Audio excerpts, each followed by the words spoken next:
Google Nexus 10 expected November 2012. The Google Nexus 10 is Google's first full-sized Android tablet created in collaboration with Samsung. Where some previous Nexus devices have simply been rehashes of existing handsets and tablets, the Nexus 10 is a significant step up from anything currently in Samsung's own range of tablets. Compared to the Galaxy Note 10.1, and especially when compared to the Galaxy Tab 2, the Nexus 10 is a much more powerful beast. Indeed, when looking at the competition as a whole, then very few tablets come anywhere close to the Nexus 10 in terms of specification.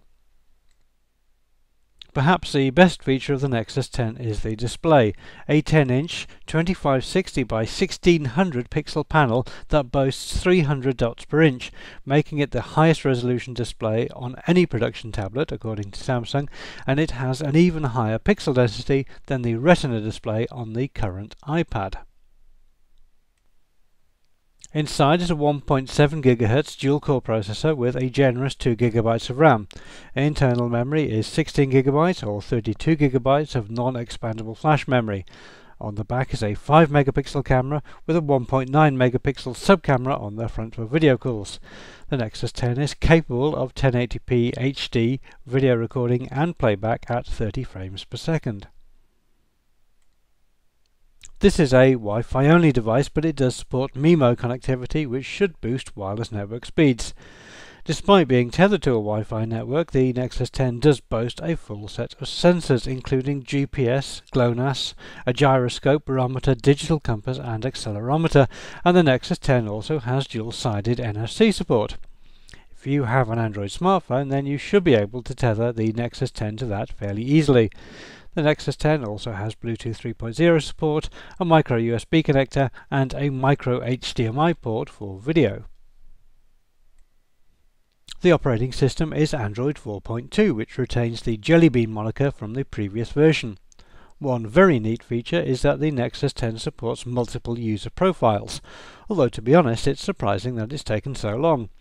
The advantage of this is obvious if you've ever had to share a tablet with someone else, so each user's mail profile, web favorites and high scores can be their own, although we don't know if these profiles are pin protected. At 603 grams, the Nexus 10 is about 50 grams lighter than the current iPad, although physically it is rather wider at 264 by 178 by 8.9 millimeters. Inside is a 9000 mAh battery, which is more than 25% bigger than the one in the Galaxy Note 10.1.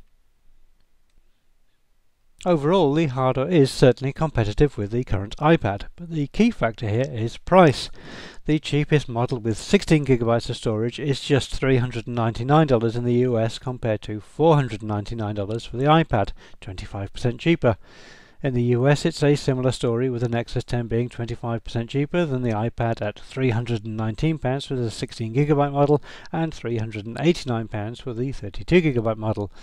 The Nexus 10 will be available in the US, UK, France, Germany, Spain, Australia and Canada from the 13th of November onwards. So the Nexus 10 is arguably better than the iPad, and it is certainly cheaper than the iPad. And that sort of competition tends to make Apple unhappy, and their usual solution is to take Samsung to court. But this time Samsung are making a Google product, and so far Apple have avoided fighting Google head-on. Although the Nexus 10 is a good tablet, it probably won't persuade Apple fans to switch, but it should get some reasonable market share in the run-up to Christmas, and Apple's lawyers will certainly want to spoil that party.